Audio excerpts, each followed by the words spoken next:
I'm Luke Story. For the past 22 years, I've been relentlessly committed to my deepest passion, designing the ultimate lifestyle based on the most powerful principles of spirituality, health, psychology, and personal development.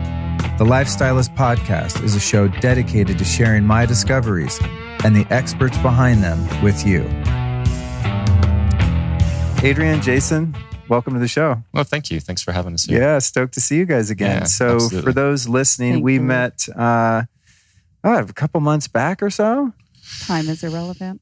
Yeah, time is really nebulous. nebulous. It was a couple months back in...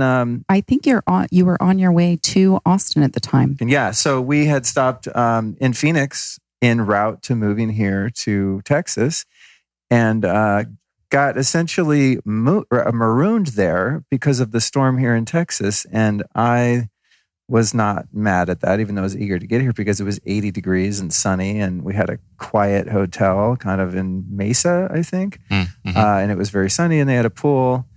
And I started going to this place, Optimize Me, which is the biohacking center there in Phoenix, Mm-hmm. and they have a Morozko Forge cold plunge there and the saunas and all the things. So I just started going there every day. And then lo and behold, ended up at your little Santa's Elves workshop out there. And I'm just like, I love seeing how things are made. Mm-hmm. So it was really fun for me, A, because I'm obsessed with cold exposure. B, I'm always curious like what things look like and feel like before they're the final thing. So Mm-hmm. really great to have had that experience and drop in with you guys and do what I think was probably the coldest and maybe longest and hardest to recover from ice bath of my whole life.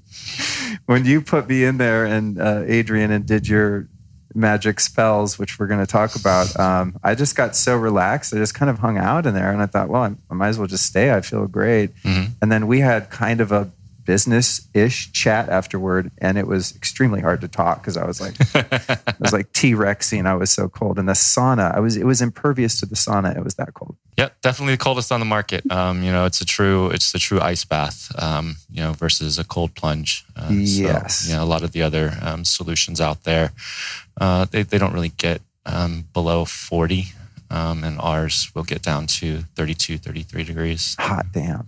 All right, I got a bunch of questions for you guys. All right, let's do it. Awesome. Let me get out my scroll. First thing I want to ask y'all is, how did you two meet? That is a really interesting story. So I was bartending at a restaurant in downtown Phoenix called Hanny's. It was probably my second to last year of college, getting my engineering degree. And I went back to school. It wasn't like in my early 20s. I went back to school when I was 29 on the GI Bill. And so I was in my early 30s by that point. And Adrienne was on a bad date. She showed up and sat at the bar, waiting for this very young man that she had met at a festival in Tempe to show up for their first date. And he ended up being 45 minutes late, which she was 15 minutes early. He was 45 minutes late, which meant that I had a good hour to chat with this beautiful woman who was sitting at the bar. And this poor kid, he walks in and I see, okay, the date has arrived, right? So now is my cue as a bartender to give them space and stop, being flirty and friendly with the woman at the bar. But I can still kind of hear what's going on. And he shows up and he goes to give her a hug, and Adrienne kind of stops him and says, "You smell like cigarette smoke. You told me you didn't smoke." Oh, red flag. Yeah. Big one. The kid says, well, sometimes I smoke when I drink. And she's like, okay, so you lied to me about smoking. You're 45 minutes late and you've already been drinking. She says, you're welcome to sit down. But just so you know, this is no longer a date. Wow. Like you just ran, your 3 strikes just went up real quick. Wow, I love your direct approach. And some people do. Yeah. He didn't, No. probably. No. And he sits down and he's trying to argue his way back into like the date, which I don't know what was going on in his mind. He tries telling her, he's like, well, just so you know, I'm not going to pay for your drink. And she's like, it's a kettle dirty martini. You probably couldn't afford it anyways, you 23-year-old dumbass. And then he starts saying something about how she's being unreasonable. She's never going to meet a good man to give her children or some shit like that. And she says, well, I don't want children. Like, and why are you still trying to, like, if you think you're getting somewhere with this argument, you're really not. So after 15, 20 minutes or so, he finally leaves. And I wrote my phone number on the back of a business card for the restaurant. And I slid it over to her and I said, I quit smoking 3 years ago. I have 2 children from a former marriage. I don't want any more. So basically, here, I think I'm the guy that you were wanting to meet tonight. And she gave me her phone number and I called her the next day. And then we went out on a date, I think that Monday or Tuesday. And we've kind of been together ever since. How long's that been? Almost 9 years. Yeah, it'll be 9 years this fall. Cool. Yeah. Cool. Good for you. Yeah. Later on, I'd like to, if we have time, because there's so many other things I want to cover pertinent to this niche topic, but I would love to perhaps get into how you balance the working together part of your relationship. I know that's something many people do, and some people do it better than others, and you guys seem to have a great synergy. So bookmark that. I'm going to ask you, Adrienne, do you remember your first cold exposure or ice bath experience and what led you into participating in that? That's a great question. I do remember. I don't know if I'll ever forget it. It's emblazoned in my physical muscle memory and my mind. I was really sick. In my early 30s, I was diagnosed with 3 separate autoimmune conditions: Hashimoto's, eosinophilic esophagitis, and urticaria. About 3 or 4 years into my illness, I'd gained 50 pounds. I was taking more than 20 plus prescription medications a day and 2 live antibody shots a month from an allergist. I was seeing 4 or 5 specialists regularly.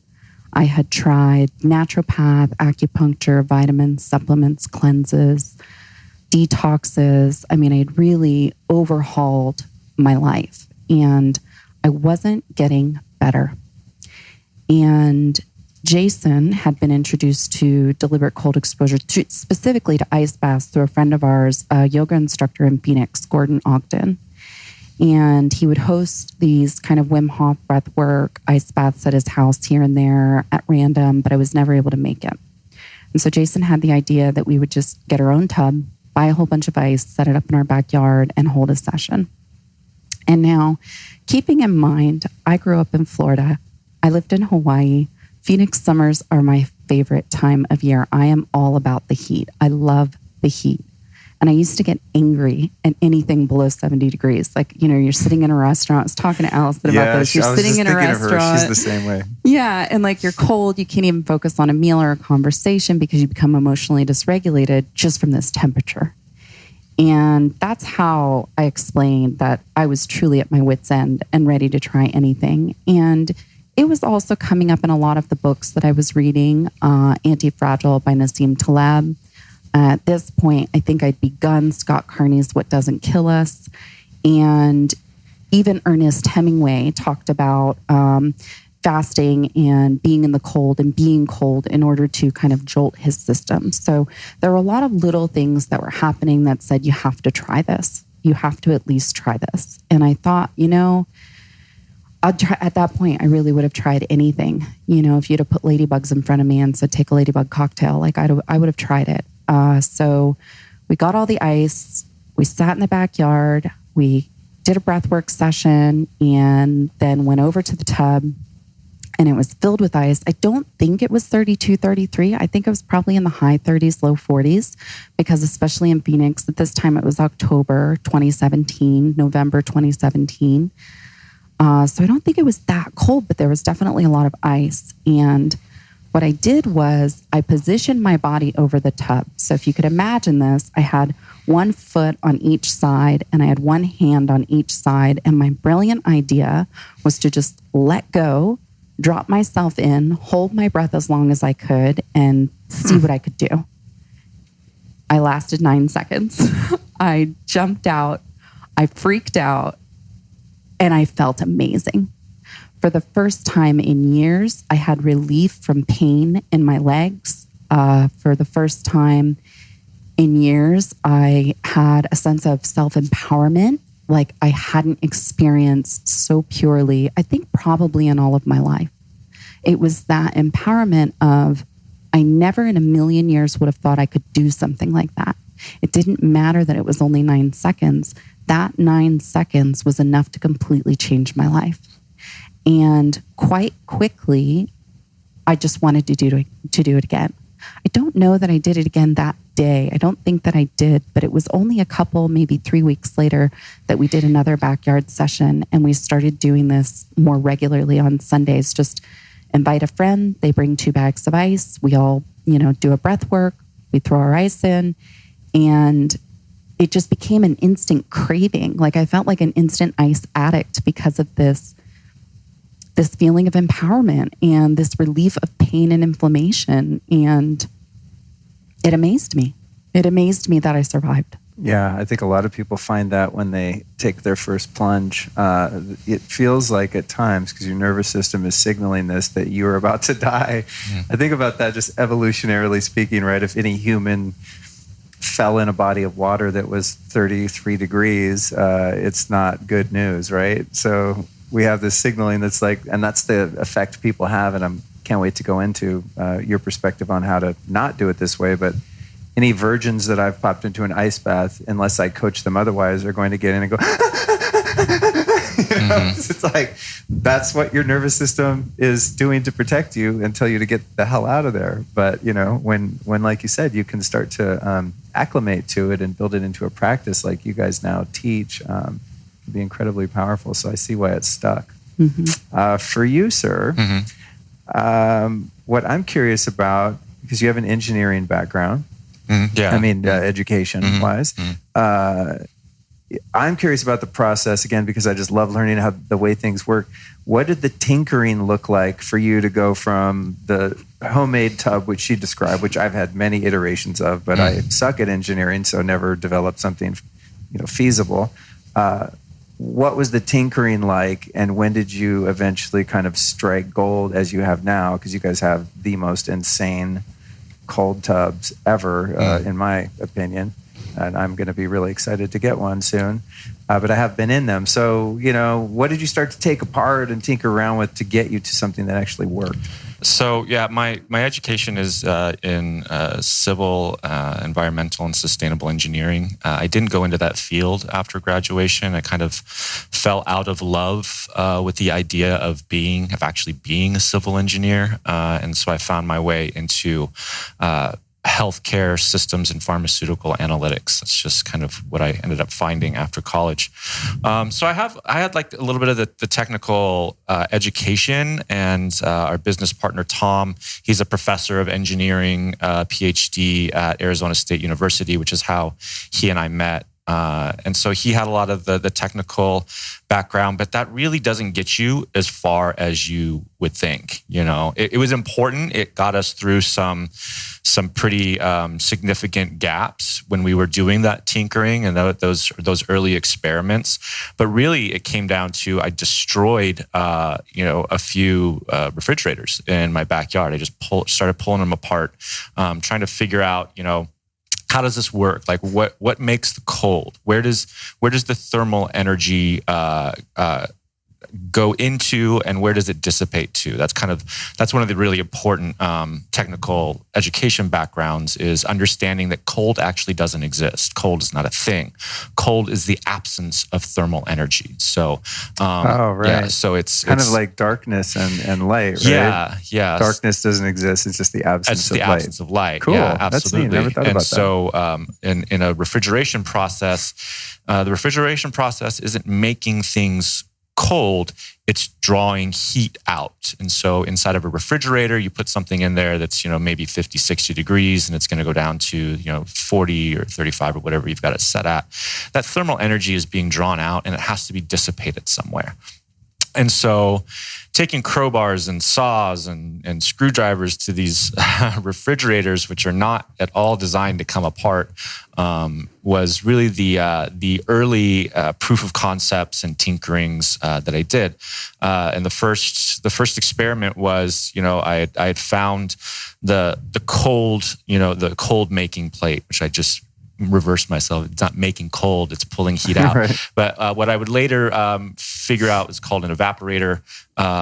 And I pulled that out and I just dipped it into a styrofoam cooler that had water in it. I put the styrofoam lid on the top and I left the whole thing running overnight. And so I wanted to understand, does it work this way?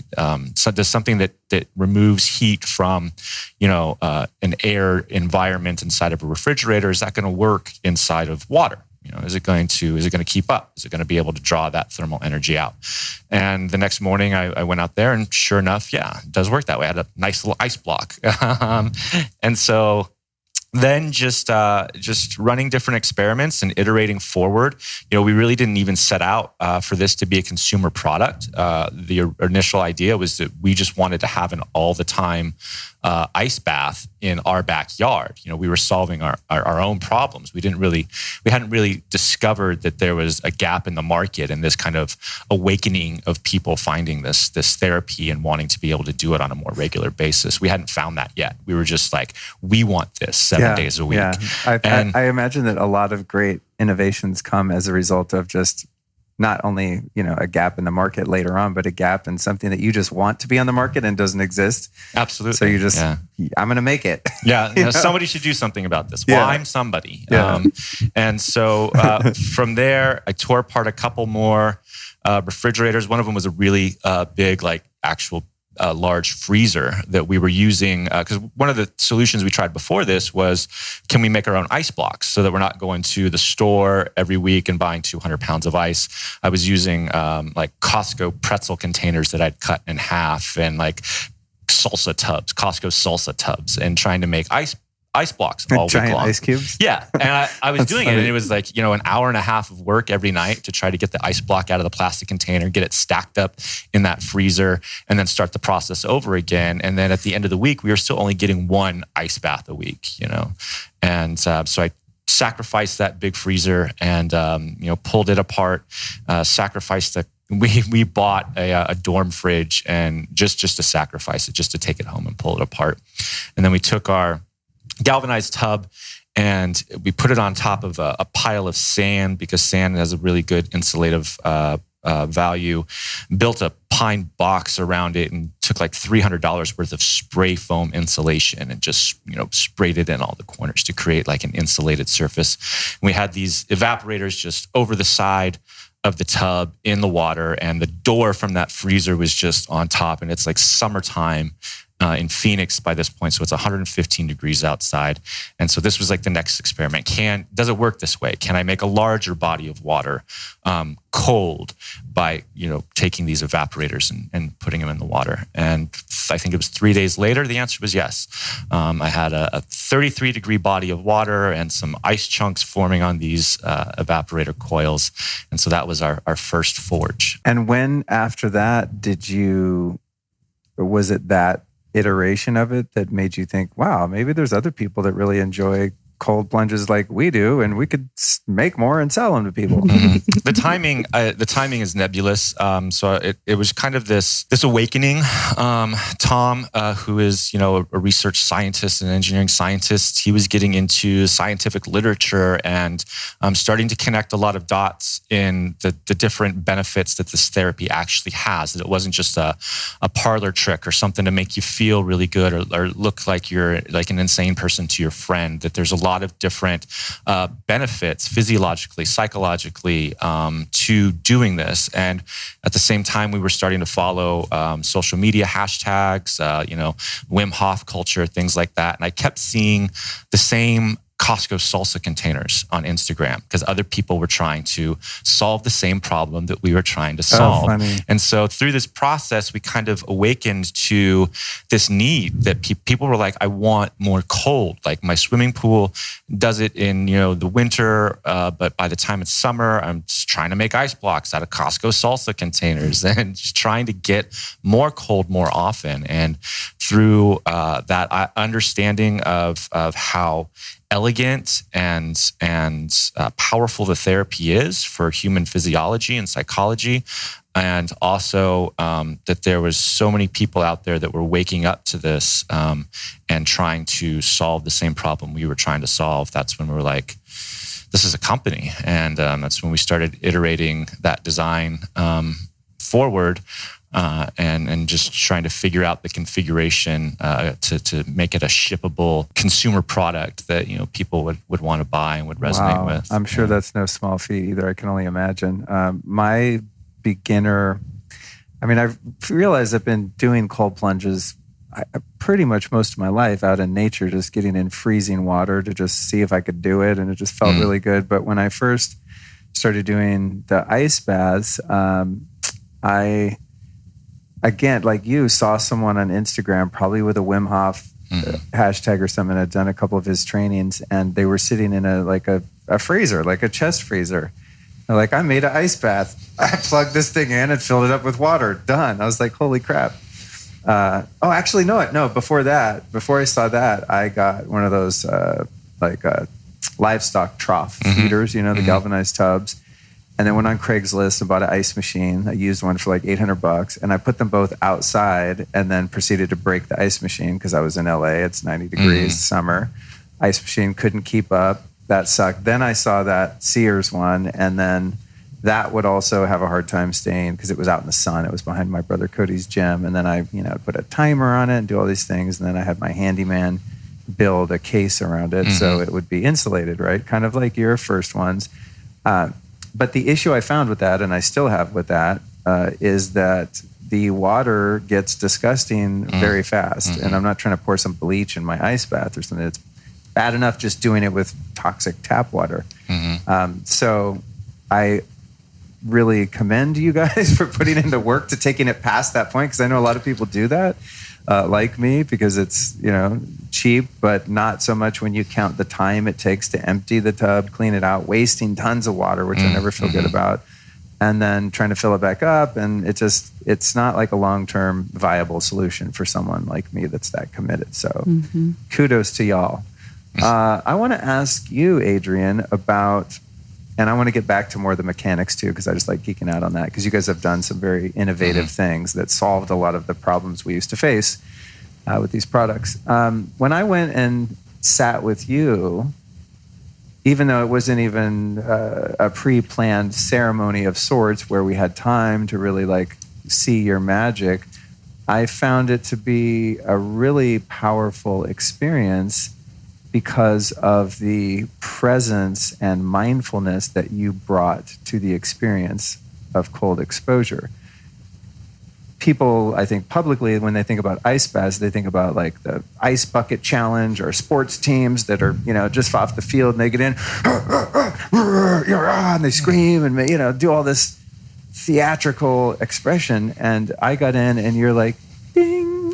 You start doing a full-on like sound healing on me in the bath, and I'm like, okay, this is getting interesting. And I went very quickly into that etheric sort of medicine space with you, and I was just like, okay, there's another level to this, because I meditate when I get in there, and it's just so grounding. But I've never actually had anyone else around that is creating a container, so I'd love to explore how you got into that integration. Well, I think you nailed it when you said that most people meet the ice with this competitive kind of energy. You think, I got to get through this. I got to grin and bear it. And I'm going to like psych myself up, and I'm going to high energy. And after explaining my very first ice bath to you, that makes a lot of sense, because that's what I was thinking at the time too. Like, I have to psych myself out to do this. And the issue I discovered, and this is at like maybe the third time I plunged, was I was standing in front of it And I was feeling this anxiety, like just fear of the ice. And I knew that once I was in and once I got out, I was going to feel really good. But there was something physically stopping me from stepping my foot in the water, and I couldn't figure it out. And thank goodness, and this is why Tom's our business partner and CEO, like he's standing there and he's like, Adrienne, what if you just stepped in and then sat down? And as he's saying this and it's like resonating in my mind, I'm like, yeah, what if I did that? What if this was just my choice and I just took control and I understood that I was in control and all I had to do was get in and sit down? This could be the most passive form of healing modality therapy I could possibly find, right? And so I did. I stepped in, I sat down, I leaned back, I dropped my arms, and I breathed.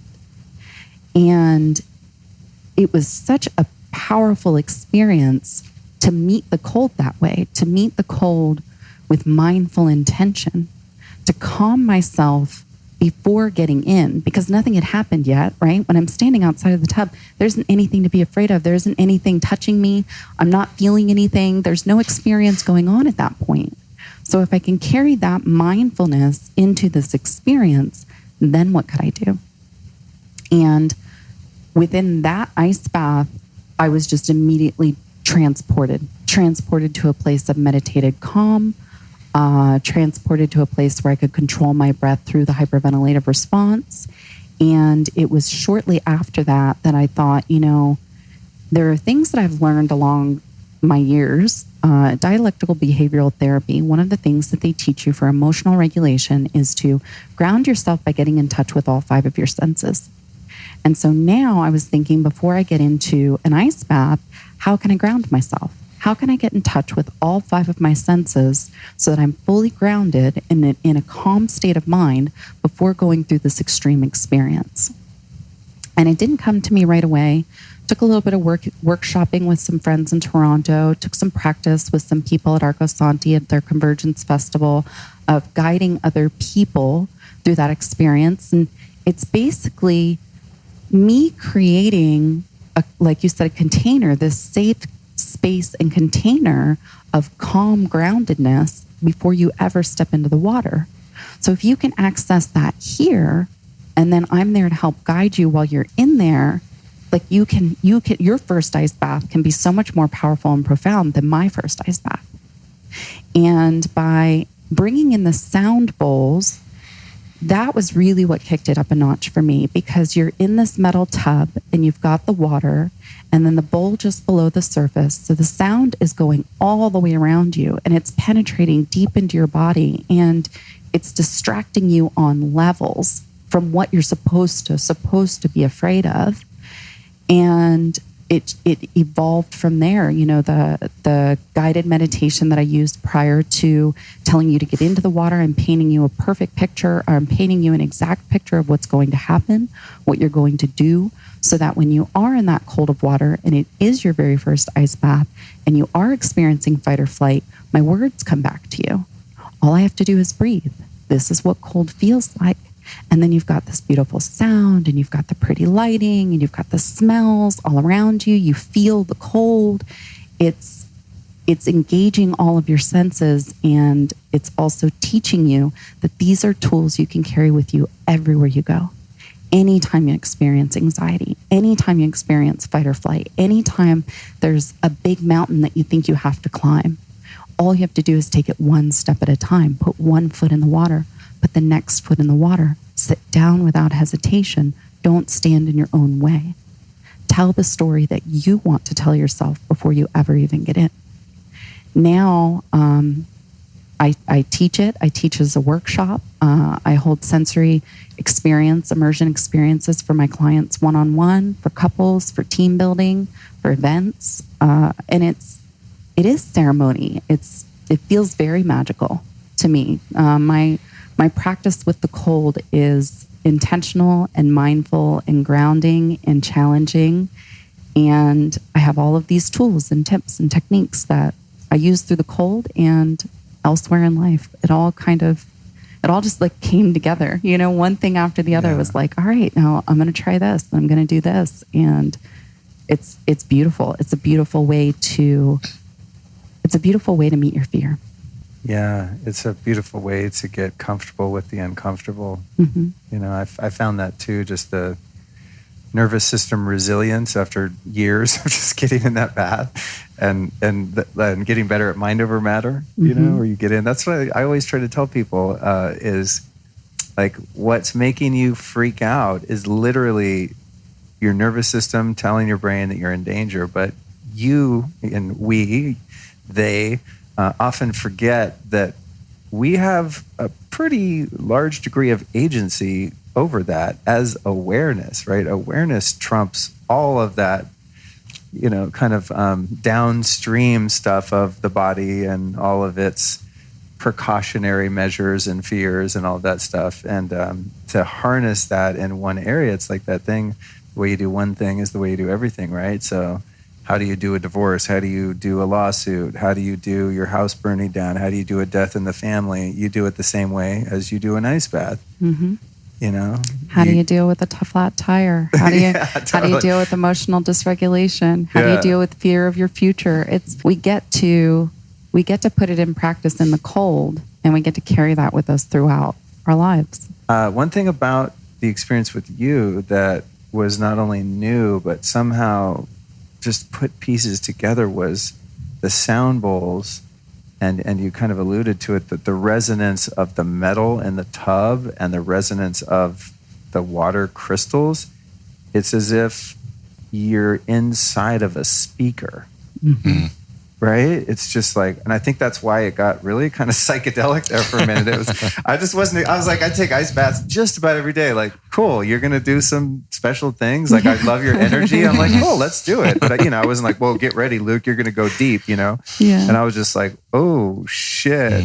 And it was just so cold. And I realized if I don't do the timer right on my homemade one, my Sears ice bath, it's probably like 40 sometimes, or maybe even gets up to 45. And I'm like, it feels cold, but that shit was cold, like on another level. So the combo of all of those things converging, I was just like, oh shit, these guys are onto some other voodoo here in the next best level. way. Yeah. Next level. Yeah. There were some big ice chunks in there floating around with you. It was nice. Move some around for you. It was really nice. I just, if I could do it over again, I'm not someone that typically lives with regrets. I would not try to talk afterward. I would just savor it, because I was just meeting you, and when you get to know someone, you're building rapport, and like you want to be fully there for that. And I was just like, I get to meet a lot of people that way. I bet, right? You're like just another guy freaking out in the bath. Maybe either of you could speak to. You mentioned, physiological, biological benefits, emotional benefits, spiritual benefits. Either one of you that wants to weigh in on some of that, especially perhaps starting with some of the sciencey stuff. I was really digging deep with your partner Tom on some of this, and I'm sure you guys hang around him enough to be able to assimilate some of it. But he was telling me some shit I had never heard about hormones and testosterone and all kinds of next level stuff that was quantifiable, validated scientifically. It's not just like, oh, you feel good and you get tougher. Give me some of the juicy facts on cold immersion. Yeah, it's easier to find something that it doesn't help with, which I don't know if that's true, because I'm not sure that I know of something that it doesn't help with. I'll tell you one of my favorite systems to talk about is the vascular system. So, which is another reason why we really prefer those colder, freezing temperatures, because it gets that deeper vasomotor constrictive response. So, when I was working as a business analyst at a very small pharmaceutical company in Scottsdale, Arizona, one of the products that the company marketed was for chronic venous insufficiency. And this is a very, very pesky disease of aging that we see in industrialized humans. And so if you go to long-term care facilities, old folks' homes, nursing homes, things like that, you're going to find a lot of senior citizens that have very poor circulation, especially in their hands and their feet. They're always cold, they're always bundled up, and their hands and their feet are always very cold. This is early chronic venous insufficiency. And what it means is that over the course of our lives, we tend to live in these climate-controlled environments where even in a place like Minneapolis or something like that, where it gets very cold in the winter, you can really design your life to never really spend a whole lot of time in that. You can go from your home to your car to your place of work to your car to your home and never really experience that temperature volatility. Now, we're all evolved from earlier humans who walked barefoot and naked over glaciers tracking hooved animals. That's where our vascular systems adapted over those millions of years of evolution. And so they're adapted to constrict in the cold and to dilate in the heat. And it's a lot easier for us to dilate our vascular system. We can do it with warm exposure, with sauna, with hot tubs. We can do it with aerobic exercise, which raises our core body temperature, and our vascular systems dilate to adjust to that. There's really only one way to constrict the vascular system, and that's through deliberate cold exposure. And with this disease of aging, chronic venous insufficiency, when it gets past those early stages, it gets to a point where people can develop a condition called digital ulceritis. So ulcers will actually start to develop on the fingers and the toes. And what this is the vascular system is no longer healthy enough to supply enough blood to keep the tissue alive. So the tissue starts to basically die, from the extremities in. And right away, that's just a massive drop in quality of life. A person can no longer dress themselves. They can't do buttons. They can't hold forks and spoons. They can't feed themselves. And so when you've got these digital ulceritis, you become incapacitated. When it progresses from there, you can get into amputations. You can have fingers, hands, feet, lower legs actually amputated. And this is how a lot of people in our species and in our industrialized society are spending the last years of their physical life, is in these disease states of venous insufficiency and poor circulation and ulcers and amputations. And we all have to end our physical life at some point, but this is really not a great way to spend, the last few years. And so that's just one of them, and probably my favorite to talk about is that vasomotor constrictive response, which is developing stronger muscle tissue in the vascular system. That's also why we always coach people to keep your hands and your feet in. Even if you got to take them out for a second, everybody's hands and feet are very sensitive to the cold. And this is why, by the way, keep them in. Even if you got to pull them out, keep them in, because you can train that pain in the extremities away after, a certain amount of ice bathing. And it's just, I hope as I near the end of my physical life, that I won't be met with that. Fingers removed. Because they're and so that's one of them. Man. And we have anecdotal evidence. Tom and myself, we got our testosterones checked. I got mine a year and a half ago checked, and then I got it about half a year ago. So there's a 1 year gap in there, and it had raised. I'm 41 years old. I'll be 42 in October. And so I got it checked at 39. I got it checked at 40, got it checked at 41, and it actually raised like 30%. Wow. Tom's is even more. He's like 54 right now. He's got the testosterone of a 19-year-old. Wow. It's like off the charts. And so that's very anecdotal. We've found some support in the scientific literature that cold exposure, even as light as just dressing down outside in like 50 degrees, like not putting on a coat, can help to reverse type 2 diabetes. So metabolic function, there's fat burning systems that it works on. There's mood regulation from the dopamine and norepinephrine boost that you get at about 30 seconds into an ice bath.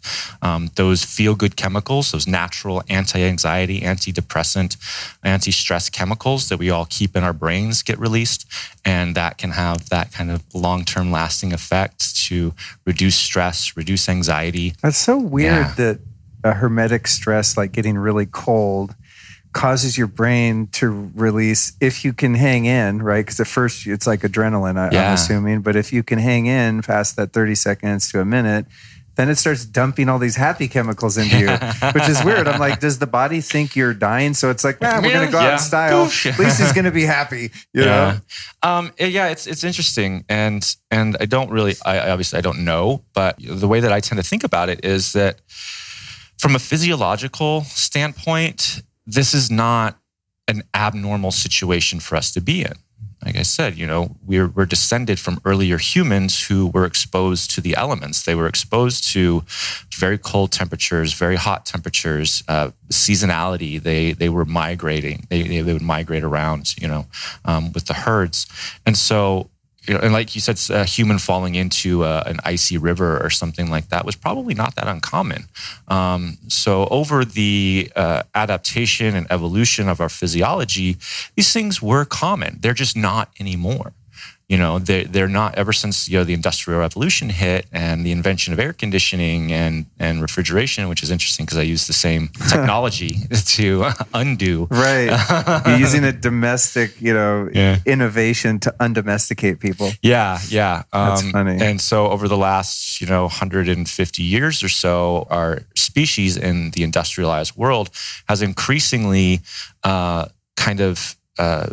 hidden from these volatilities, from these exposures that are a deep part of our physiology and our psychology, our mentality, and so it's interesting to think about, like, why does it hit us with that boost? Because it's a reward, right? Yeah. So it's like, what is the body and brain rewarding you for finding your roots? Right. It's like, ding, ding, ding, you're on the spot. This is the natural human life way. Yeah. You just found it again. Congratulations. Yeah. I tell people often that people that have things like depression and anxiety, I mean, I don't know about clinical mental illness beyond that, but just your average neurotic person, like we've all been at one point or another, always it's like breath work and ice baths. Like look what happened for you, right? You have all these autoimmune things going on. It's like you're trying everything.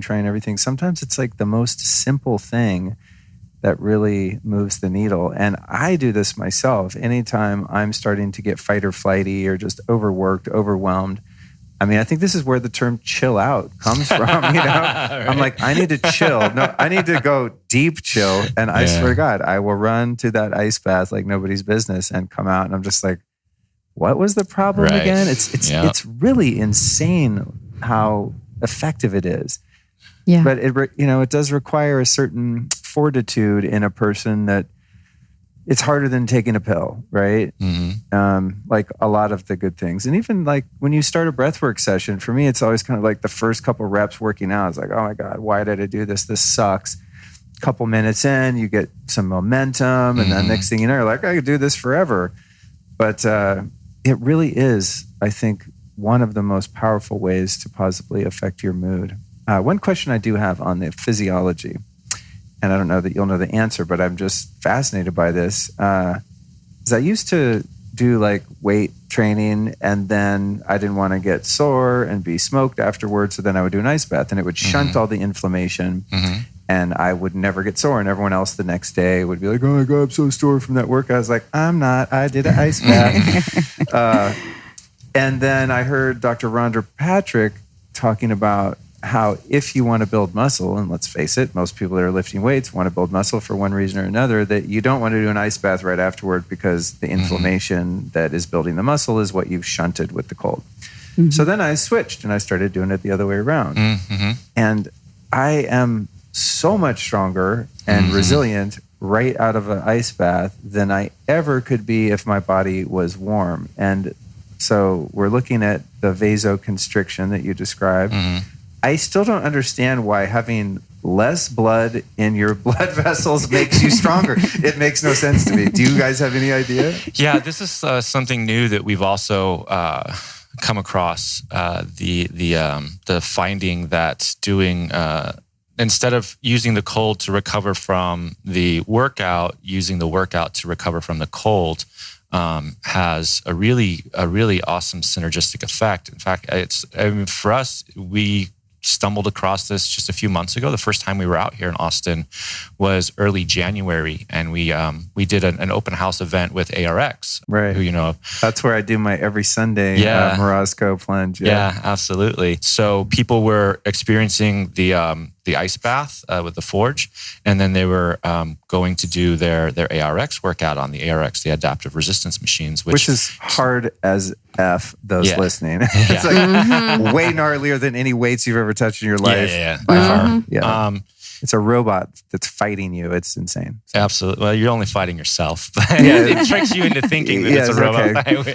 Yes, I'll take that. And one of the great things about those machines is how it tracks and keeps track of your data over a series of sessions. And so I can log into any ARX machine in the country, and it's got all of my record, my data there, and it'll show like progress and things like that. And a couple of people noticed that there was just like a huge boost in their strength, like 15-20% over their last session, if they were getting out of the Forge and going into the ARX machine.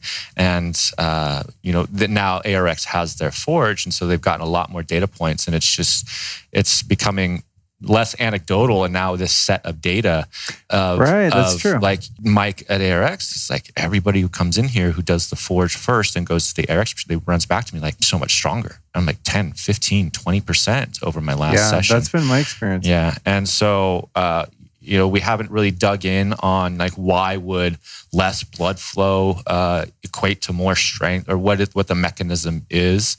But yeah, it seems to be supported, and we don't really understand yet. Yeah, you're just like, it works, do it. Yeah.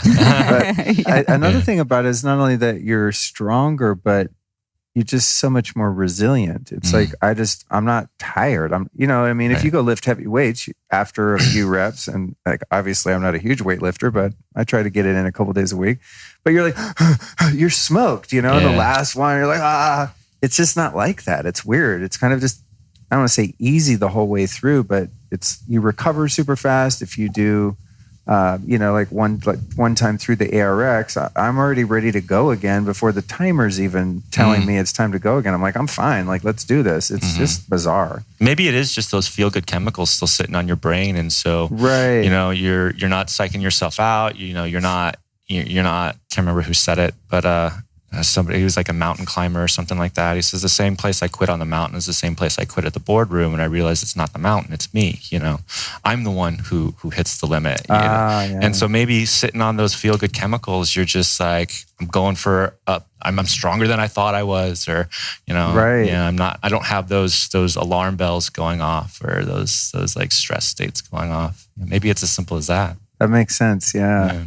In terms of the psycho-spiritual and emotional changes that have taken place, what have you noticed in yourself, Adrienne, in terms of your growth after having added this to your practice, and then the people that you're coaching? I mean, like I said, the experience I had with you was so powerful. I can imagine if you're working with people on a regular basis, they must be having some pretty profound transformation take place. Yeah, I think the emotional resilience is part of what kept me coming back for more. Like I said, I'd done dialectical behavioral therapy. I was in therapy for more than a decade. And growing up, I was raised by a man, my dad, who is bipolar schizophrenic. And so I carried a lot of those mimicked behaviors into adulthood for coping mechanisms, right? And they're not effective. They don't get us where we want to go. It's not about meeting your emotion in a state of calm or resolving issues in a state of calm. And one of the things that this practice has taught me, and this is why I need it to be 32, 33 degrees, is because activating fight or flight intentionally, teaching yourself how to pause and breathe in that moment versus becoming reactionary, you carry that throughout your life. So, a year ago, if somebody, or 3 years ago, if somebody were to cut me off in traffic, it'd be like F-bomb this and laying on the horn and freaking out. And now I just take this pause of like, I've done that before. I've cut somebody off in traffic before. Oh, I wonder if that's a teenager learning to drive. There's this pause that you create. And I'll bring up Scott again. He talks about it in his book. He calls it the wedge, and then his subsequent book after What Doesn't Kill Us, The Wedge. It's that pause that you're creating between whatever the thing is that's happening in life and then your reaction to it. And the biggest example that I had, and this is still in our prototype stages. This is still very new in our practice, and we still had our very first Forge prototype, but we had our regular ice bath.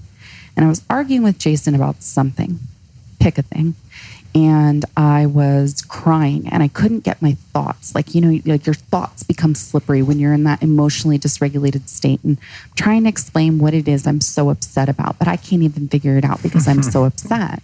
And I'm just sobbing. And inside of my head, I'm like, just stand up and get out of this physical spot that you're in. Because if you can change your physical state, you can change your mental and emotional state.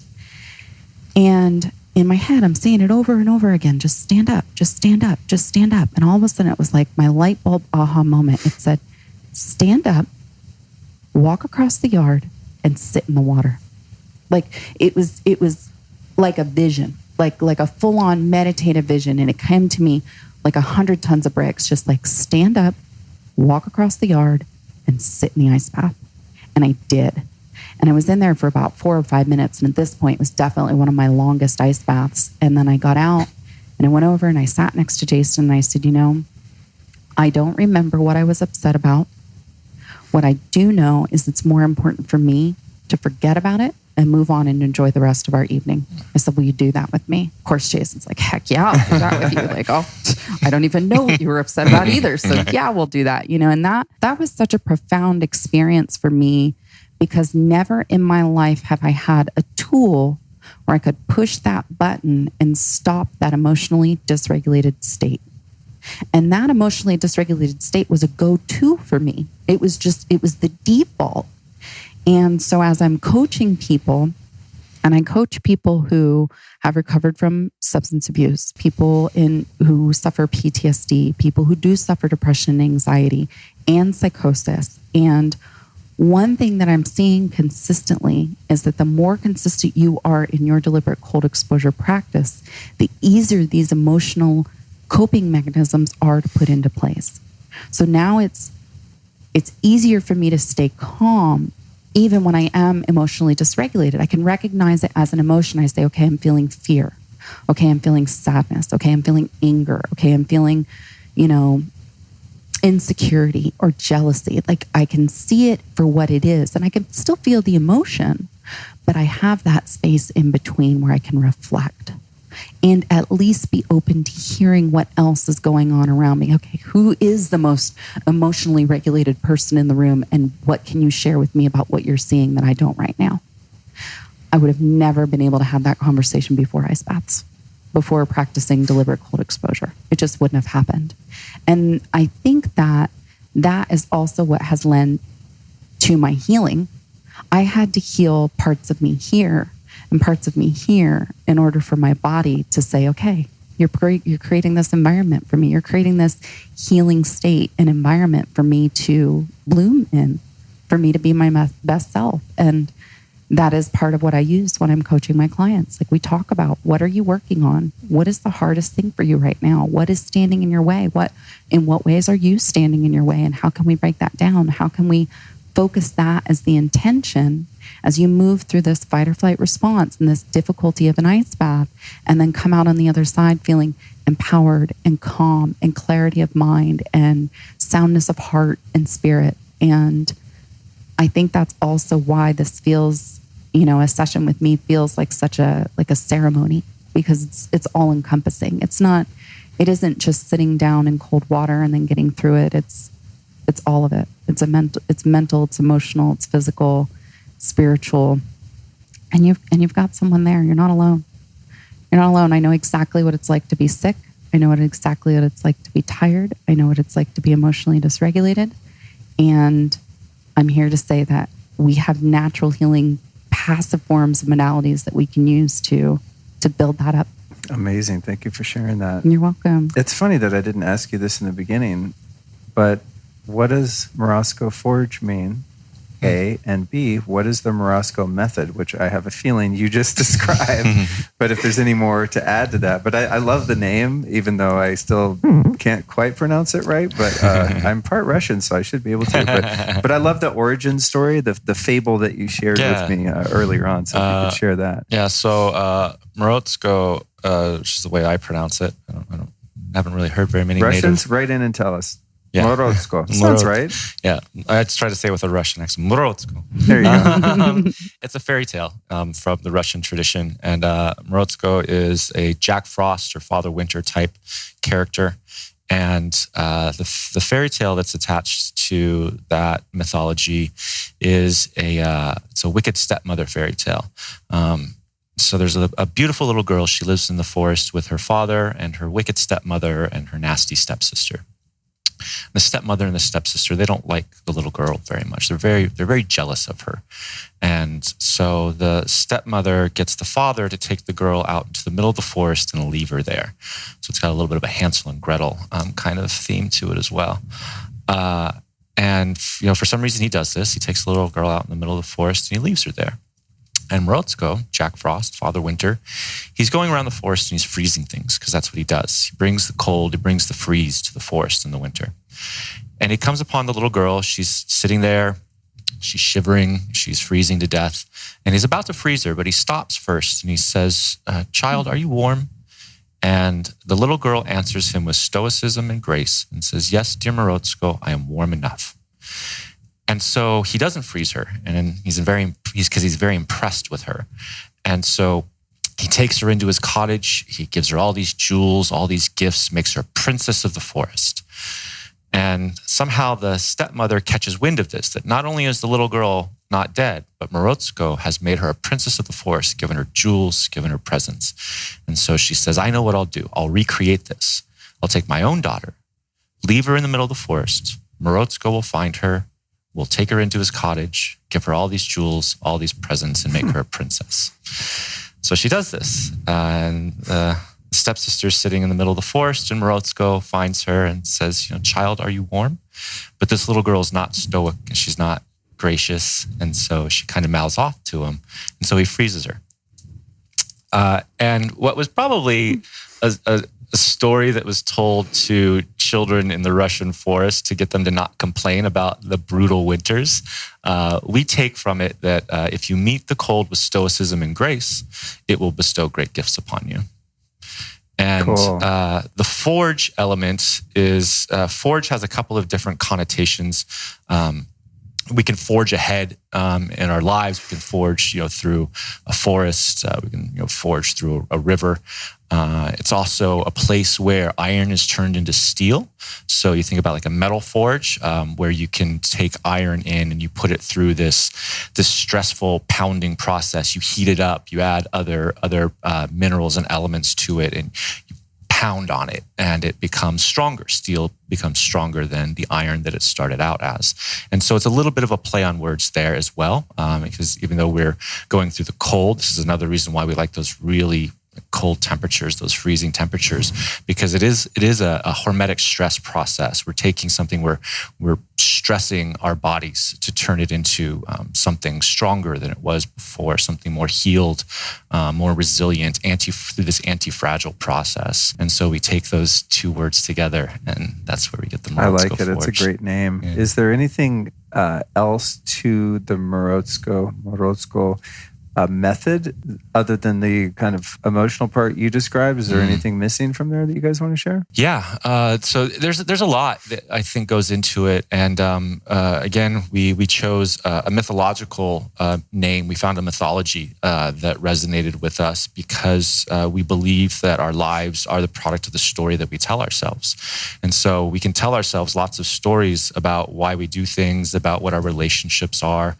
We can tell ourselves stories of victimhood. We can tell ourselves stories of heroism. We can tell ourselves stories of sacrifice. We can tell ourselves stories of love, whatever. This is how we as humans kind of develop our perception of reality, and we all are sitting on subjective perceptions of reality.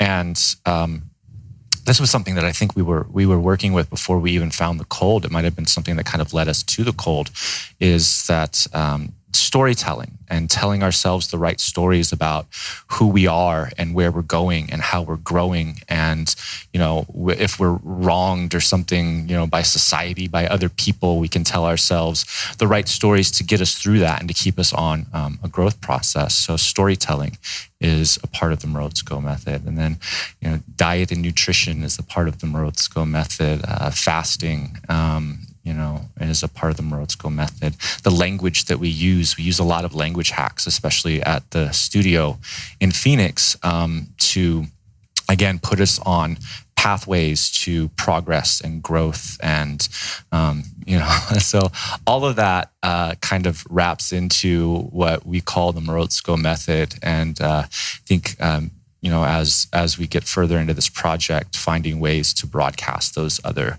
things and to talk about those other things that we do that we really feel as a part of that method is going to be important for us. That's cool. Yeah. It's neat that you guys have married like a physical product that's very useful and that the market for it is really in need of, but also a practice and a lifestyle around it. You know what I mean? Because then it's like you have something tangible to anchor people. There's something to actually do instead of just, oh, cool, talk to me about empowering language. You know what I mean? Because sometimes, I don't know, it depends on how you're wired, but some people want something more tangible, less tangible, and I think it's really cool. Do you guys have some kind of training programs around this method? Yes. And like, are there or will there be certified coaches if someone's like, damn, these guys are onto some cool stuff, I want to learn all this, but there's only so many people that can meet or work with either of you? Yeah, Adrienne has trained a lot of the cold coaches, and I think getting deeper into that, especially with the language hacks and the mentality of it, I think is something that we'll do in the future. Cool. Yeah. I mean, I think of Wim Hof, and it's like he stumbled across these practices and kind of created a model, and then once you have the model, then that model can be passed on to someone else, and as long as they follow it to a high enough degree to keep it intact in terms of integrity, then it's something that could keep growing. It's super cool. I feel like you guys are on the sort of the precipice of a really unique offering here. And obviously, like if you get an ice bath from you guys, it's going to cost a few bucks. They're quite sophisticated, and I want to talk about again some of the innovations there. But even for people that aren't so situated at this time to be able to drop a few grand on a really fancy ice bath, like it's not that hard to find freezing water somewhere if you really set your mind to it. So I like that, you guys are in a business that is offering something for sale, but also the mindset piece and just the practices that one can learn and then take with them and not have to be burdened by having to necessarily buy a device or something. Yeah, the Morozko method I do also teach as a training course. So I do certify coaches to create a sensory immersive experience the way that I do. I would love to eventually see not only those coaches, but anyone come up with other ways to guide people through this process. That the benefit is with a guide, your first experience can be a really rad experience. And that can encourage you to continue the practice. And I do have some deliberate cold exposure meditations online on the Morozko method online and on our YouTube channel. So even if you're just getting started in the practice and you just want an ear, or just want a voice there to help you go through the steps, you can do that. And I do have practicing certified Morozko method coaches, and that's something that continues to evolve. But like Jason said, it's a lifestyle. The Morozko method is a lifestyle. It's a way of wellness, living in wellness. That's dope. Wow, I love it, you guys. Tell me a little bit about the construction of these baths, because as I said, coming from the primitive beginnings of my iterations and the ones that you described on the way, like you guys have arrived at something that is super beautiful looking and very effective. And one of the things you did that I think is so cool is that you introduced ozone as a disinfectant. That is one of the problems, and probably one of the things that would prevent a germaphobe from getting in an ice bath that 10 other people just got in, right? Especially sweaty people. Yeah. So give me the breakdown on the ozone, and then also how you made it somehow make ice, but not freeze over on top. Because if I get mine cold enough, it's like 5 inches of ice. Then I take a kettlebell to break it and break through the wall of it. And it's just a train wreck. So you guys like fine-tuned a lot of very cool details here. Yeah. So the ozone disinfection system that we developed is probably one of our more powerful innovations. It allowed us to the earlier models, the first models were refrigeration only, and we had really kind of set this out to be a backyard product, which is where we saw that there was a need. And then we were challenged by Optimize. Actually, they were opening their space, and they're like, "Well, we want to put this in a business." And we're like, "Well, that's an interesting concept." Wow.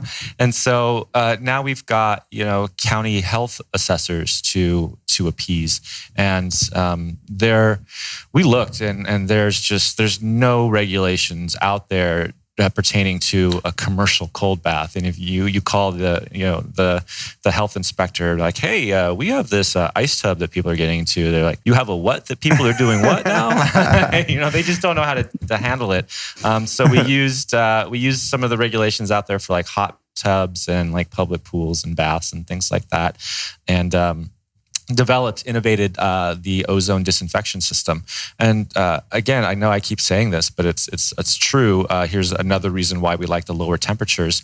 Really, really cold water, like freezing cold water, it's naturally averse to microbial infection. So bacteria and viruses, they don't like cold water. They love hot water, which is why a jacuzzi or something like that has to be, super chlorinated. And an ozone generating unit in a hot tub is not enough to keep a hot tub completely disinfected. It'll only reduce the amount of caustic chemicals that have to go into it. So right off the bat, those really cold temperatures they stay clean naturally, which makes the ozone generation such an elegant way to get it to that pure disinfected state.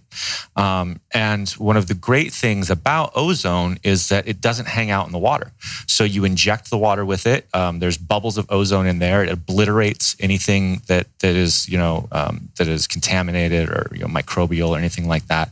And then the ozone bubbles rise to the top of the bath. They pop. They release to the environment, and then poof. You're left with absolutely pure, crystal clear water with no chlorine, no hydrogen peroxide is needed. And so that's I've tried the I think it's like 30% food grade hydrogen peroxide in my ice bath. It doesn't work anyway. Yeah. Did you ever try that? We didn't. I think we were working with. We tried like a quarter cup of chlorine bleach in our earlier refrigeration, like in our Forge 1, just to kind of, because we're playing with like, okay, how long can we keep this? Obviously, we have to drain it out at some point, and start over with a fresh batch of water. And so we're like, okay, well, what if we put like a quarter cup of bleach in there, and that lasts a little while longer, but now you've got this chemical in there. It's brutal. Yeah, and really, dialing in that ozone generation and making sure that it was built in a way to get enough contact between the ozone and the water to produce this super clarifying effect without the need of chemicals was right. Really it special. Comes out at the very bottom, and it has kind of a little diffuser type thing that seems like bubbles it into the water, right? No, you're thinking that's the intake. So that's our inlet strainer that helps. That keeps like your towel lint and your hair from.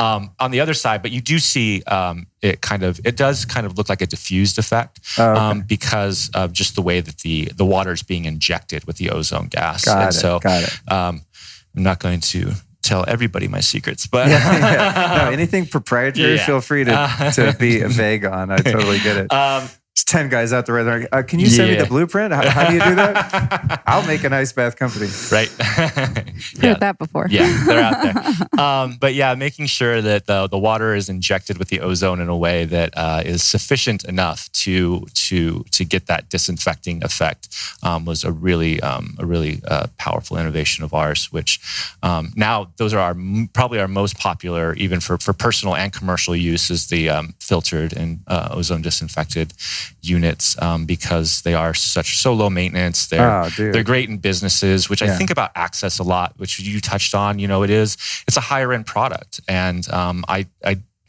don't like the feeling of pricing people out of a powerful therapy. And some of the most painful conversations we've had have been with people who've reached out to us and been like, I'm hurting. I'm ill. I have this condition, this thing that I'm working on, and I can't afford this. Is there anything you can do? And as a small, struggling company, we don't have 100 of them on the shelf. We build them in that studio in Phoenix, Arizona. They're not built in China or Vietnam. And we're not making them for 10 times less than we're selling them for. Our margins on these are very modest, and they keep us going. And so I think about access, about how can we open up access to this therapy, and which is why I love the business model, why I love being able to put one of these in a wellness studio, a gym, a place where someone can go and for $20, $30, $40, they can experience this therapy and they can get that benefit. And one of our big projects right now is how do we get more of them in those businesses throughout different cities and different areas. Yeah, we have a handful, and when people reach out to us like this, we're like, well, where are you located? Maybe we have a place where you can go. I think that is the way of the future with all of this stuff that is high ticket item. The biochargers, $15,000, the amp coils. I think like $8 or $9,000, like all the heavy hitting Juve red light therapy. I mean, some of these things are just out of people's financial capacity. But I think if most people were able to make a couple sacrifices, they could find a way to get a monthly pass or even a day pass for a place like Optimize and go in and just like hammer it out and do a circuit of so many powerful modalities at once and not have to have it at home and not have to pay for it. So I think that's a really cool thing, and the ozone allows that to be possible because the water isn't all stank for a bunch of other fools getting in there before you. And there isn't a gallon of chlorine in it, which causes the water's other problems. Pristine. When I go to the ARX tub, I mean, I'm watching sweaty people get in and out of that thing before me, and I get skeeved out mentally, and then I'm like, whatever. I get in and I'm like, this is pristine. I mean, you smell like a little bit of ozone, which is actually just smells like cleanliness. It's like after a lightning storm, that like that electricity, that fresh air smell. Yeah, that fresh after rain smell. I love that smell. So that's how ozone is created, by the way. There's an arc of electricity in the generator that creates the heavy oxygen molecules. So when you smell that after a lightning storm, it really is ozone. Right. That's so cool. Do you guys? I didn't know that. Well, it's funny, the biocharger. I don't know if you guys have seen one of those. Yeah, I love that this thing. Tesla coil, and it has a. Man, I wish I was moved into my house. You guys could come use it. It's in the garage, just sitting there, sadly. But it has this copper arc rod on top, and when you run it, there's so much energy going through that coil that it creates little lightning bolts. And then there's like a little ozone in the air. You can smell it. Like, it smells clean in here. It's wild. What about filtration? Are you guys doing anything to remove all the junk out of the tap water that people are using to go into it? There's a micron filter in there. I don't know that it's of the grade where it would be removing things that are in the tap water. It's more about particulates, like sediments and stuff like that, things like that. That's an interesting concept. We might look into what are some of the minerals and metals in tap water and how we might remove those, because I sense a 2.0 version. Yeah. I mean, here's the thing: is like, you got to choose your battles. I'm just a perfectionist, so and I'm just a control freak sometimes. So I want everything to be totally sewn up. But here's the thing: like, how long are you going to sit in an ice bath? Honestly, right? 2 to 5 minutes. So it's like, I don't know, go swimming, take a shower, whatever. Not to mention, you're not getting any vaporized water from an ice bath, where you're taking maybe a 15-minute shower every morning and breathing in all the chloramine and all this crap. Right. Yeah. So that said, I don't know if it would be the lowest hanging fruit if I was the producer of them. Yeah. But if you wanted to really nitpick and fine tune it, is another selling point perhaps for some. What I did with my homemade one is I got one of these chlorine filter tubes that you screw on your garden hose, which is just made to make your plants live longer and prosper. So I fill mine up with that, and it helps a little bit. But again, like I'm not in there all that long. Sure. So it's whatevs. Yeah. With the again with the ozone disinfection and filtration system, really, if a person wanted to invest in a few cases of their favorite pure water, oh, that's funny, dude. Dump that in. You could take a spring water ice bath. Yeah, that's and, hilarious. Never having to drain it and start over again. You just would add a little more as. I like this thread. I like this because you could get some untouched 5-gallon spring water bottles. Man. Yeah. I'm looking for springs here. Get in about Texas. 10 of those for real. On that note, with the ozone system, you never have to change the water, or is it like every few months you change it, or kind of like really never? Really never, unless there was some sort of, I'll say, special contamination, somebody party fouls in it. But somebody had too much MCT oil that morning. Yeah. Don't shard in the ice bath, folks. Yeah, don't pee in the pool. Unless there was some sort of special contamination like that, you should really never need to completely change out the water. It's for our business customers who do high volumes, they tend to choose to on their own, right. Their own schedule, whether it's once a month or once a year or something like that. But if all is functioning as I designed it to, you really never should have to dump it out and restart. That's so cool, and not wasting so much water. Like I said, I always feel bad when I empty mine out. I'm just like, God, this sucks. I mean, I guess one could say there's an infinite amount of water, but maybe there's not.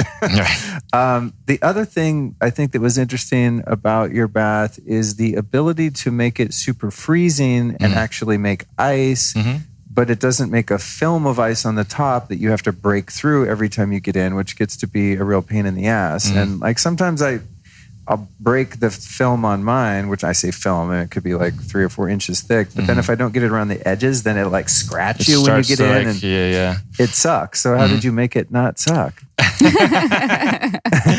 Well, ours makes ice along the bottom. Okay. So it'll develop a sheet of ice along the bottom. And then we've designed it so that once it reaches down to a certain temperature, the refrigeration system kicks off. There's a very small warming element in there. Not really much to raise the water temperature, but enough to detach that ice, and it floats to the top. And then, like you say, you take the kettlebell or the mace and you break it up. But it doesn't seem like it all gets stuck to the sides. Like it mine. Doesn't. No. Yeah, it's just floating in the middle there, which is ideal. Because I really like there to be ice in there too. Oh, yes. I think we were talking about that. I absolutely love the big. I want 2 to 3 inches thick. I want them big, the size of like basketballs. It's part of it is that gravity weight, like gravity blanket feel, like you feel like it's pressing in on you. So it's kind of like a cold hug. And then the clinking and then seeing the ice, like it readies my brain for the experience. It's like, it can be 33 degrees. It can be 32.8 and not have a lick of ice in it, but I don't feel the same as when I get to be in there with my chunks. That's so true. Like my chunks are my friends.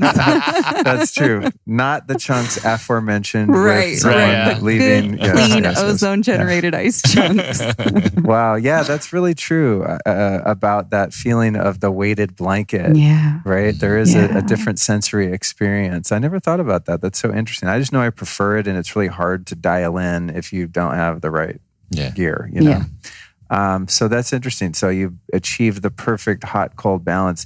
In terms of each of your favorite temperature, do you have like one temperature that you like or that you try to keep the baths to maintain? The colder the better for me. So I do like it, that 32, 33 degrees. Again, for that vasomotor constrictive response. Sometimes I'll get into one that's like 40, 45 and I'll hang out for a while and it's nice and it's refreshing, especially when it's 125 degrees in Phoenix and, that feels really good. But if I'm really trying to forge myself, if I'm really trying to stress myself into a stronger material, then 30, 33, between 32 and 33, and any colder than that, it's just a frozen block of water. Physics tends to work that way. Yeah, which is actually really, that's really good because the other cold option out there is the cryotherapy, right? It's super, I wanted to ask about that. So that's super, super cold, super dry gas. You know, you see those big negative numbers. It was negative 200 degrees Fahrenheit or something like that. That can harm you. That has the potential of harming you. That's why you've got to wear the things on your hands, your feet. You have to cover up those sensitive parts, those parts that really need that cold therapy the most. Because you can actually get yourself frostbite. There's I think he was an NFL player, player, who got frostbite on one of his feet in a cryotherapy chamber and actually lost a chunk of tissue, had to be amputated off. And damn. That's the end of your NFL career. And so there's the potential in a cryotherapy chamber that uses those super dry, super cold gases to harm someone. The cold water can't do that. It's not cold enough. Even though the thermodynamic properties of water will give you a deeper and kind of a more uncomfortable, but a deeper therapy in a shorter amount of time, it doesn't have the ability to harm you. Really the only negative outcome, there's two potential negative outcomes of deliberate cold exposure in water. One of them, it doesn't even happen very often, is called chilblains, which is almost just like a sunburn, but it's a cold burn. And some people get this. I've only heard of a few people getting this after doing ice baths several days in a row. The other one is hypothermia. So hypothermia is a drop in core body temperature that can be very dangerous for us, and it can actually kill you. But hypothermia takes a long time to kick in. You would really have to be in there for like 20 minutes, and you would be shivering uncontrolled. All of the alarm bells, the real alarm bells that are set into our mind and in our biology would be going off for like 5-10 minutes. Like you would just be uncontrollably shivering, and everything in your being would be like, get the hell out of here. And then as long as you're able to go into a warmer environment, as long as it's not freezing in the room that you get out of the forge or the outside that you get out and into, as long as you're able to bring that temperature back up, you're going to be okay. And that's just not the case with the cryotherapy, with the super cold, super dry gases. They just have that potential of harming a person very quickly. And then you don't get the benefit of putting your hands and your feet in, right? You've got to cover the parts of you that need that therapy the most. Yes. I like me some cryotherapy. It's fast and refreshing, but it by no means has the same effect as getting in water. Yeah. I mean, when you get in really cold water, it's to the bone. Yeah. You know what I mean? It's not just like, woo, my skin's tingly. Yeah. It's like, my femur is tingly on the inside of the marrow. My arm hair is bright white. Yeah, now it's like... And then what about duration? How long is the right time or your preferred time to get in? On average, 3 to 5 minutes. And it depends on what I'm working on, but I try not to focus on time. So one of the things I do, I like to know how long I'm in there, but I'll set my phone out of sight. I push the stopwatch, I immediately get in. And then I trust my body. And when my body says it's time to get out, I say, no, it's not. We're going to wait a little longer. And I swear it's almost always 3 minutes and 34 seconds. Oh, wow. It's like my body just, even when I'm like, nah, I'm going to push a little longer. Nah, I'm going to push a little longer. And then I get out, it's like 3:34 every time. But there are times when I'm working on things or, like if I start to experience some leg or joint pain, I'll do 6 or 7 minutes. Just depends on what I'm working on, Yeah. It depends on how many ice baths have I had that day? How many have I had that week? Because all of those things can be factors as well. Are there times when you do more than one a day? Oh, yeah. Especially in Phoenix in the summertime. We just moved into our commercial facility in November. And prior to that, us and our team, we were working outside, 120, 125 in our backyard. We would go throughout the day. You start your day, you do it before lunch, you do it after lunch, you do it before dinner, you do it after dinner. So you could do 3, 4, 5 in a day, no problem. As long as your body continues to warm itself up, there isn't really like a limit. Yeah, I'm probably in LA when I was at home and it was warm out. I'd probably do 2, sometimes 3 a day. Yeah, especially anytime I start to get sort of groggy and brain fog vibes. Like before interviews, I love doing an ice bath. So I'm just like my best self, just tuned super in. on point. Yeah, it's amazing. Yeah.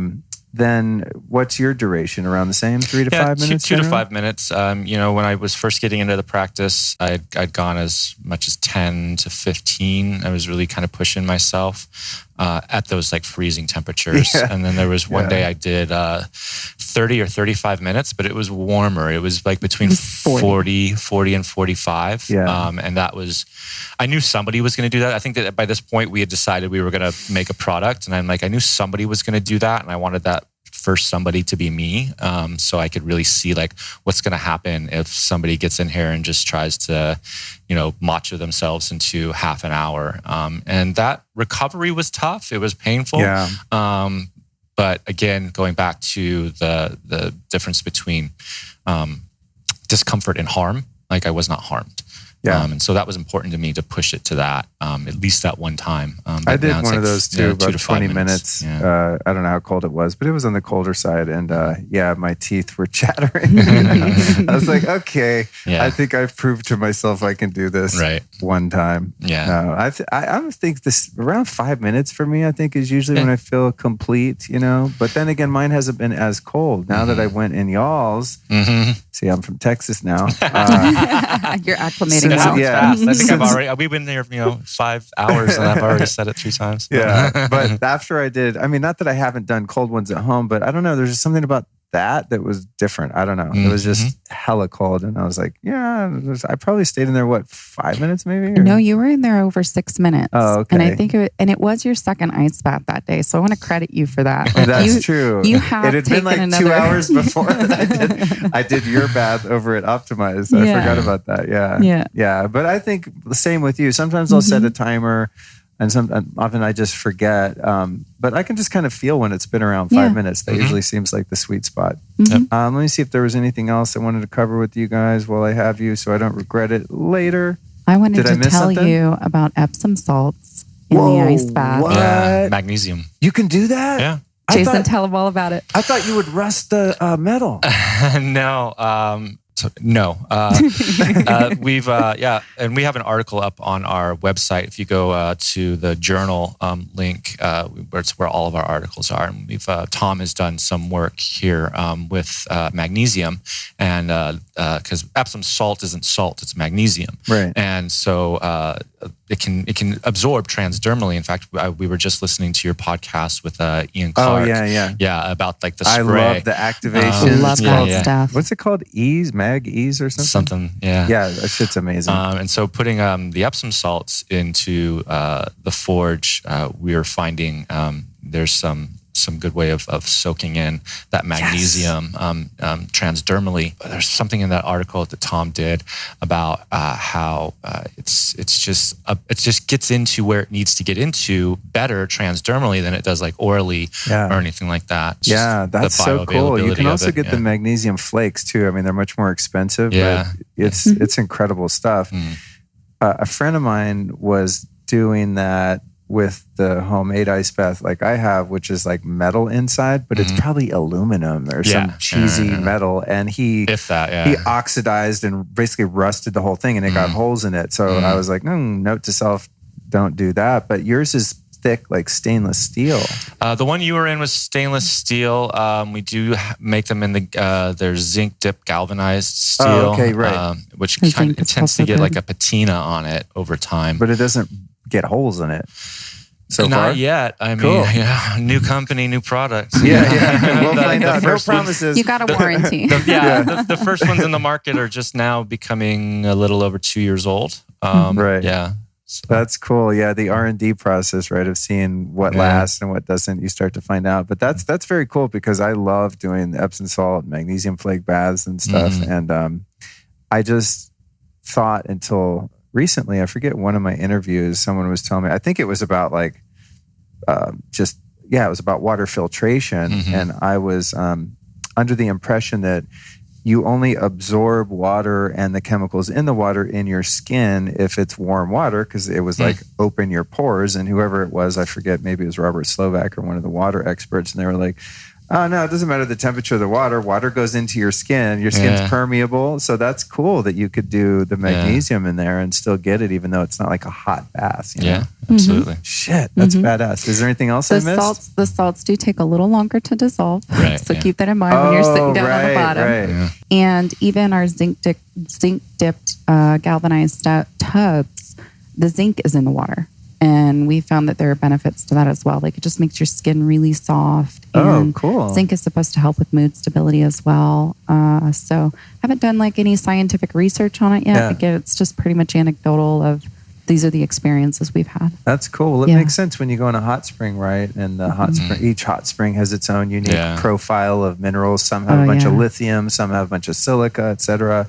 And they do have unique properties, right? The ancient peoples that use these for healing weren't superstitious. Like they knew, go to that one over there and it makes you happy. That one relaxes you. That one makes your back not hurt. You know? Yeah, that's very cool. Well, I think that's it, you guys. All right. Let me just check my notes, make sure I didn't miss anything. No, I think we got it. That's my second one today. I didn't even have to look at my notes and I got everything done. Nice. Yay, brain. Well done. Thank you, brain. Really, a pleasure to meet both of you. I'm so glad that, it was in the divine plan that I just got kind of stuck in Phoenix and got to come meet you guys in person, because I've really been shopping around for an ice bath and also just finding a company to work with that I dig. And like, I would just be friends with you guys if you were just two people that liked cold water. You know what I mean? So it's fun to get to know you. And I'm, just such a supporter of your mission. You're doing something really great for the world. And thanks so much. Yeah, it's really, Thank you, Luke. really great to chat with y'all. Yeah.